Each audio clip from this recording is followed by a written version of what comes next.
You're watching Reason and Theology, a show dedicated to evangelizing non-Catholics and helping Catholics better understand their faith. How can we tell that what we have in our hands is actually what the apostles and the associates wrote? In terms of a historical criticism, one of the issues that scholars wrestle with when they think about the historical Jesus is what are the criteria that we can use to determine whether Jesus said or did something? Now, these are criteria that historians use, whether they are Christians or not. They are the criteria that the Jesus Seminar used. All these, it's called criteria of authenticity. They had about 180 of them. Most scholars would say there's about half a dozen that are pretty solid. And even believers use this. Evangelicals will use this. So let's take, for example, the criterion of dissimilarity. I'll give you two criteria that I think are very significant. One is this criterion of dissimilarity. and it goes like this. If there's something that Jesus said that the Pharisees and the Sadducees and religious leaders of his day did not say, and if the church after this time does not say it, then it must surely go back to Jesus. Now, initially you might say, well, wait a minute, why should that go back to Jesus? I would think that's the very thing that doesn't go back to him. The point is that when you look at the historical criteria, a lot of scholars were saying, well, Jesus is saying something here that the Pharisees would say, so they just, the writers just put those words on Jesus' lips. But they don't come up, the writers don't come up with new inventions for Jesus that the church doesn't follow. So I'll give you an example. In the ancient world in the first century, when someone said amen, they said it at the end of someone else's prayer, just like we do today. Although nowadays we'll also say amen at the end of our own prayers. Jesus did something that, as far as I understand, was absolutely unique. He put amen at the beginning of his own statements. Now, he would do it, and it's never translated that way. It's translated truly or truly, truly in John's gospel, or verily, verily, or I tell you the solemn truth. I don't think truly, truly is a good translation for Jesus speaking. It sounds a little bit too effeminate. It sounds like something out of Chitty Chitty Bang Bang to me. So I think truly, I tell my students, don't go with truly, truly. Verily, verily, even though it's archaic, is a far better translation. But what is actually going on is he's saying amen, amen. Now, John's gospel doubles this, and the synoptic gospels, Matthew, Mark, and Luke, have it just once at the beginning of some of Jesus' statements. But there's scores of them. Now, here's the interesting thing. What that meant in the ancient world is I not only affirm what this statement is saying, but I also am appealing to this as two witnesses speaking to God. Jesus is his own witness. He affirms his own statements, and it's an implicit argument for his own deity. Either he's the most egotistical person who's ever lived, or he is indeed God in the flesh. Okay, now that's one example. And the church, by the way, did not do that. They did not use amen at the front of their own statements. I'll give you another example. Jesus calls himself Son of Man, I believe, something like 77 times in the Gospels. This is a term that was used. It comes out of Daniel chapter 7, where the Son of Man is sitting on the clouds, and it's a mysterious figure. Who is this Son of Man? Now, we had in religious literature of the day, Jewish literature of the day, they spoke of a Son of Man in terms of a prophet, but not more than that. And so for Jesus to speak of himself as the Son of Man, people are saying, well, what exactly does that mean? We don't have, after Jesus says this, the early church picking up on that as a term for Jesus. And it's also not a term that the Jewish leaders of the day would be using.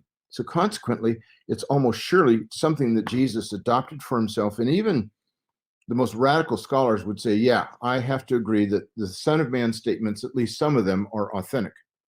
So here, this criterion of dissimilarity. Jesus says something about himself that the religious leaders on the day would not say about himself or anybody else, and the early church did not pick up on it. So when you get to the Son of Man, what's interesting is it becomes a divine figure And it's also something that Jesus fills the meaning of. He reveals to his disciples when they are just about the furthest or the farthest they could get from Jerusalem, near Caesarea Philippi. Jesus said, "Who do you say that I am?" And that's when, after Peter's confession, he says, "I tell you, truly, the Son of Man needs to suffer and die and then rise from the dead." And so that's when he reveals to them truly that he really is the Son of Man. And then on the journey back to Jerusalem, he explains what it means to be the Son of Man. So those are a couple of illustrations. Now, let me give you an illustration from the Criterion of embarrassment, which is my favorite criterion. If we have in the Gospels Jesus saying or doing something that the early church would find uncomfortable, and we know about what the early church said because of what later writings we have with the epistles and apostolic fathers, church fathers, later writers like this. If it makes them uncomfortable, then if it's recorded in the Gospels, there's no way that that kind of a thing would have been invented by those gospel writers who were a part of that early Christian community. So I'll give you just a couple of examples. I'll give you three, actually. Well, just two because of time. First is Jesus' baptism. When John baptizes Jesus, we see in Mark chapter 1 that he is baptizing for the forgiveness of sins. Well, immediately that could cause the early church a number of problems. What, is Jesus a sinner? Is that what's really going on? In Matthew's gospel, in Matthew 3, you have this conversation between John and Jesus in which John says, "No, I'm the one who needs to be baptized by you, not the other way around." In Mark's gospel, he makes it far more subtle.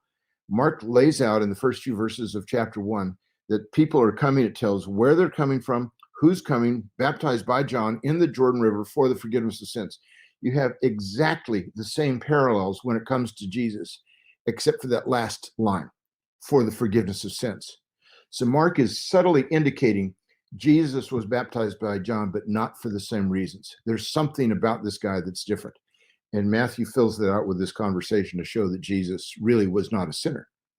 So that's the kind of a thing that everybody, and I mean everybody who believes that Jesus existed, any biblical scholars would say, yes, John baptized Jesus. It's one of these irrefutable facts. Okay, now let's go to the end of Jesus' ministry, the resurrection. Who are the first people to come to the empty tomb? It's women. In the Jewish courts of the day, women had essentially no voice. Josephus says that the testimony of 100 women would be needed to equal that of the testimony of one man. Jewish women really, they just didn't count as witnesses. They weren't considered to be reliable witnesses. These evangelists, these gospel writers, do you think that they're really going to invent women as the witnesses to the empty tomb, as the very first witnesses? Unless that really happened? I mean, they're shooting themselves in the foot if they do that. Wouldn't they have somebody who's the most reliable authority possible be the witness to Jesus' resurrection? Instead, they go with something that in the culture of the day, in the Jewish culture of the day, these women's testimony would be worthless. So the evangelists who strongly, obviously, believe in the resurrection of Jesus Christ are telling us something that would cut against their own grain, which means it must surely be true. And Bart Ehrman has real problems with the women at the empty tomb. He says, well, it's not really that big of a deal. One of the ways in which he deals with all this is he says all of the gospel writers are Gentiles, not Jews. Well, that's a nice, easy fix for the problem, except that he's standing on the radical left side of biblical scholarship as far as where most scholars are looking at the Gospels.